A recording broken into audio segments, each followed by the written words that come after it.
يبقى لازم نخلص عليها، وليلى ما ينفعش تكون عايشة، وفي أقرب وقت ليلى لازم تموت. اللي تشوفه يا بص انت تؤمر واحنا ننفذ، احنا نقدر نقول حاجة بعد قولك؟ في أول فرصة تيجي لازم نخلص منها، ما ينفعش تعيش أكتر من كده، وجودها ده خطر علينا. عندك حق. طيب هنعمل كل اللي هتقول عليه ونخلص منها في أقرب وقت ممكن، ما تقلقش من حاجة خالص. تمام قوي. وخرج من عنده وهو فضل يضحك. فاكرة انك ممكن تقفي في وشي أنا؟ ده بعينك يا ليلى، لسه ما اتولدش اللي يقف في وش مدحت. وكان عمال يفكر وراح رن على عبد الرحمن. ألو سيادتك، عايزك تعرف لي كل تحركات ليلى الأيام دي وكل حاجة عنها، تمام؟ وكل كبيرة وصغيرة. حاضر، بس ليه عايز تعرف عنها كل حاجة؟ لأن خلاص جابت نهايتها، وطالما رافضة تدينا البحث ده يبقى ما ينفعش تعيش. بكرة فرح أختها الصغيرة أسيل. بس انت بجد ناوي تخلص على ليلى؟ أيوة. هي دي فيها هزار؟ اللي يلعب مع مدحت يبقى حفر قبره بإيده من غير ما يحس. وحلو قوي موضوع فرح أختها ده شكله كده هيكون هو ده الوقت المناسب. وراح قفل معاه. وعبد الرحمن يزعل على ليلى، بس هي ما تستاهلش الموت، لازم العند يا ليلى. وعبد الرحمن يرن عليها. ردي بقى يا ليلى، اخلصي من شقة عند بتاعك ده. وليلى تبص على التليفون. يا عبد الرحمن، هو مش بيزهق؟ انا مش هرد عليك، قلت لك مليون مره البحث بتاعي ده مش للبيع. مش عارفه ايه ده، هو دي حتى فيها غصب؟ كانت متعصبه قوي منه وراحت قفلت التليفون كله. منك يا ليلى، بتدمري نفسك بايدك كده، اصلا مش عارفه اعمل معاكي ايه بجد. ونرجع في حفله الحنه، كانت خلصت وكله كان مبسوط، واسيل خرجت الجنينه. يا سلام، واخيرا حلم العمر هو بيتحقق. معقوله انا حي دلوقتي اسعد انسانه في الدنيا. وقرب منها يامن وحضنها. القمر بتاعي واقف بيعمل ايه دلوقتي في الوقت ده؟ مبسوطه يا يامن ومش مصدقه ان الحلم بيتحقق، وانك هتكون معايا بالشكل ده، وخلاص انا وانت كده هنكون مع بعض. انا كمان مش مصدق يا اسيل، معقوله بكره فرحه على البنت اللي حلمت بيها طول عمري بالشكل ده؟ كل حاجه بقى ليها طعم مختلف بوجودك. وقعدوا سوا على المرجحه وهي كانت ماسكه في ايده. كنت تتخيل انهم يوافقوا اننا هنكون مع بعض كده؟ كنت عارف ان هتعب شويه وهفوز بيكي، كنت متاكد قوي من ده اصلا. يا واثق انت، اوعى الثقه دي كلها. وحقيقي خلاص انا وانت لبعض اهو، وبكره هلبس لك الابيض يا يامن.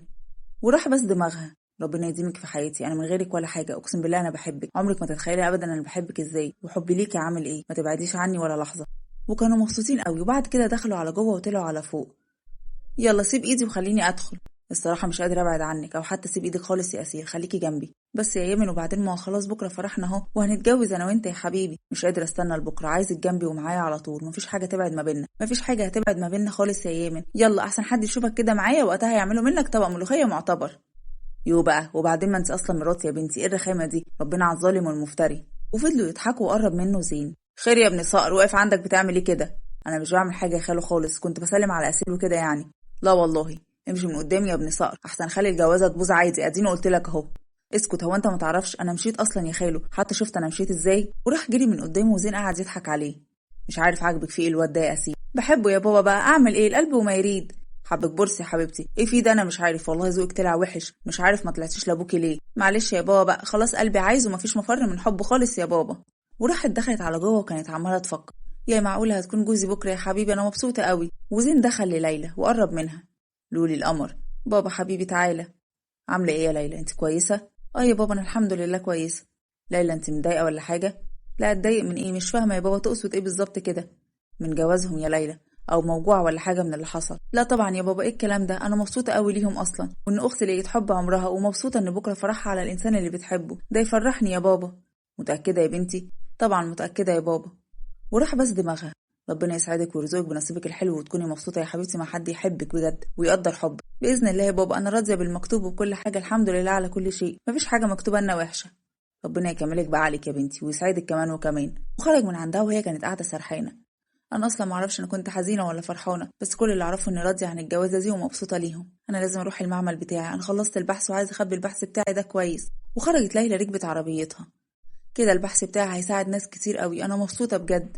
وراحت فعلا على المعمل ودخلت بسرعه، خدت البحث بتاعها. لازم اخبي البحث ده في مكان امان عن هنا، لاني متاكده انه هيتعرض للسرقه كتير. وخرجت من المعمل ولقيت عبد الرحمن في وشها. خير، في ايه وجاي ليه هنا؟ ليلى انا عايزه اتكلم معاك، اسمعيني لو سمحتي. وبعدين معاك، هو انت مش بتفهم ومش بتزهق من اللي انت فيه ده؟ قلت مليون مره البحث بتاعي عمره ما كان للبيع. ليلى اهدي وافهمي بقى واسمعيني، لازم تسمعي الكلام يا ليلى، انت مش عارفه حاجه، هما ناويين. اقول لك ايه، بلا اسمع بلا ما اسمعش، انا مش عايزه اعرف حاجه اصلا، وهما ناويين على ايه؟ دي حاجه مش فارقه معايا. وراحت ركبت عربيتها. يا ليلى استني ارجوكي، بلاش العند دلوقتي والتسرع وبعدين تندمي. امشي من وشي عشان انا مش ناقصه، انا اصلا فيا اللي مكفيني والزياده، مش قادره ادخل في اي جدال تاني. راحت ركبت عربيتها وهو واقف قدام العربيه. ليلى لو سمحتي يا ليلى، لازم تسمعي كلامي، هم ناويين يخلصوا عليكي. انت بتقول ايه؟ نزلت من العربية ووقفت في وشه. ايه الكلام ده؟ ايوه يا ليلى، قرروا يخلصوا عليكي وانت لازم تعملي حاجة. اديهم البحث ده يا ليلى وخلاص، اختاري حياتك. خيروني بين حياتي وبين البحث صدقني مش هتردد وهختار البحث. حياتي اصلا كده كده انا مت قبل كده مرة، عادي عندي وعندي استعداد ان انا اموت اعلى ما في خيلهم يركبوه. ليلى صدقيني الناس دي خطيرة ولازم تعملي حساب وتحمي نفسك يا ليلى وبلاش العند. مش فارق معايا حاجة خالص يا عبد الرحمن، صدقني محدش بياخد اكتر من عمره ومن نصيبه. ركبت العربية ومشيت. غبية يا ليلى، مش مستوعبة حجم المصيبة اللي انت واقعة فيها يا ليلى. طب والحل ايه؟ عموما دلوقتي انا حذرتها وهي حرة بقى. ومشيت وكانت سرحانة وعمالة تفكر. موت اللي خاف منه؟ انا واحدة قلبها اتعرض للموت، على الاقل هكون مرتاحة وارتاح من اللي انا فيه. انا مش خايفة ولا عمري اخاف من حاجة. وفضلت تسوق لحد ما وصلت القصر، وقبل ما تطلع وقف قدامها يامن. ليلى: نعم يا يامن، خير في حاجة ولا ايه؟ عايزة اتكلم معاك. اتفضل يا يامن، خير عايز تقول ايه؟ قول على طول. انا اسف ليكي على كل حاجة ومش عايزك تكوني شايلة مني يا ليلى، انت زي اختي وتربينا سوا. انا مش زعلانه منك اصلا يا يامن، مين قالك ان انا زعلانه؟ ما تقلقش عليا، مش زعلانه ولا عمري هزعل. وبعدين كل حاجه دلوقتي اتغيرت، انت جزء اختي يا يامن، افرح انت واصيل وبلاش تشيل همي. وبعدين مش كل الاحلام اللي حلمنا بيها بتتحقق مع الوقت، احلام كتير بتتغير، واللي بنكون عايزينه النهارده بنكون مش عايزينه بكره. هي دي الحياه وهي دنيا وبنعيشها، مش مستاهله نشيل من بعض ونفوس تكون وحشه. انا معاكم النهارده، معرفش بكره هكون معاكم ولا لا. العمر اصغر من كده بكتير. يعني مسامحاني؟ مسامحاك يا يامن، انت ما عملتش حاجه. انا كان ممكن اكون مكانك وقلبي يدق لغيرك. قلبي وقلبك مش بايد حد فينا. ربنا يسعدكم في حياتكم. وراحت طلعت على فوق. كده قلبي ارتاح شويه ان ليلى يعتبر مسامحاني ومش زعلانه مني. وطلع على فوق هو كمان، ومر اليوم عليهم بشكل طبيعي وعادي من غير اي احداث تانية جديده. وتاني يوم دخلوا البنات على اسيل اللي كانت لسه نايمه. بنتي يا اسيل اصحي، انت لسه نايمه يا هانم؟ قومي، مستنيه ايه؟ سيبوني انام، مش قادره. دي شكلها لسه ان النهارده فرحها يا تورين ولا ايه؟ عندك حق يا نبض، الباين كده. قومي يا هانم، هتكوني عروسه النهارده. بكره مش قادره. هو ايه اللي بكره؟ في عروسه تنام كل ده؟ انا اعرف ان البنات مش بيناموا قبل فرحهم. معاك حق يا ليلى، بس اختك اصلا شكلها ما عندهاش دم، معروفه يعني. واسيل بدات تقوم. كلب البحر يا تمارا، اطلعي بره وسيبوني انام بقى، مش قادره. روحوا انتوا وانا هاجي على ميعاد الفرح. هو حد قالك انك من المعازيم؟ تقريبا انت العروسه يعني، ولا محدش عزمك على فرحك؟ ايه ده، هو انا العروسه يا روز؟ خدت الصدمه صح قوي قوي. برضه سيبوني انام، مش قادره. هاجي على ميعاد الفرح بقى، سيبوني يا بنات. شكلها مش هتقوم الا بخط. عندك حق يا دليده. وراحت تمارا جابت جردة الميه، هنوفر عليها الحمومه ونديها حمومه من بتاعتنا. عندك حق يا تمارا. وراحت تمارا دلقت على دماغ اسيل. يا لهوي، انا رحت البحر امتى؟ الحقوني، انا مش بعرف اعوم، انا عروسه النهارده. يا انت لسه فاكره انك عروسه النهارده يا اختي؟ لا صح النوم كده. يا كلب البحر منك ليها. وراحت ليلى وتورين شدوها من رجليها ووقعت على الارض. ظهري ياني، مش قادره. وكانوا عمالين يضحكوا عليها. تستاهلي، عمالين نقول لك قومي يا اسيل، مش عايزه تقومي بالذوق. انا خلاص كده لا اصلح لحاجه بعد اللي عملتوه فيا ده. قومي يا بنت، انت تتلككي. قولي لاخوكي يا تورين اني خلاص لا اصلح لشيء بعد اليوم. التلاكيك الفارغه دي يا هانم انا عارفاها. وفضلوا البنات يضحكوا عليها وقربوا منها وحضنوها. مبسوطين ليكي قوي بجد يا اسيل، انتوا احلى اخوات وبنات، ربنا يخليكم ليا، انا بحبكم قوي. وقدام اوضه يامن الشباب يتجمعوا.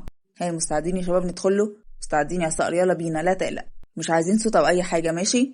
ما تقلقش يا داوود، احنا صيع اصلا. ودخلوا كان يامن لسه نايم، وقرب منه يوسف. نايم ومش حاسس بالدنيا واللي فيها. يا يوسف، طب يلا. ويوسف كان عامل ورق كده على شكل قرطاس وحطه بين رجليه اليامن. منظره كده هيفطس من الضحك. اسكت دلوقتي يا ادم، لا يقوم يفطسنا كلنا. استنوا بقى، انا معايا كبريت وعايزه اتوصى بجوز اختي.